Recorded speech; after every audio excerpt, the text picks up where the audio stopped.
In this video, I will show you how to use a wired connection to play music on a JBL Flip 6. The good news is you can adjust the volume from your phone, but there is a downside to this method. Be sure to watch it until the end.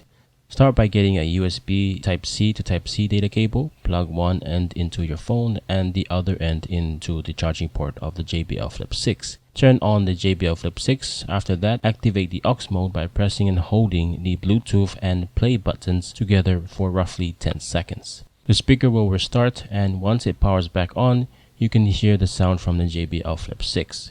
The buttons on the Flip 6 won't work during this method, but you can still adjust the volume using your phone.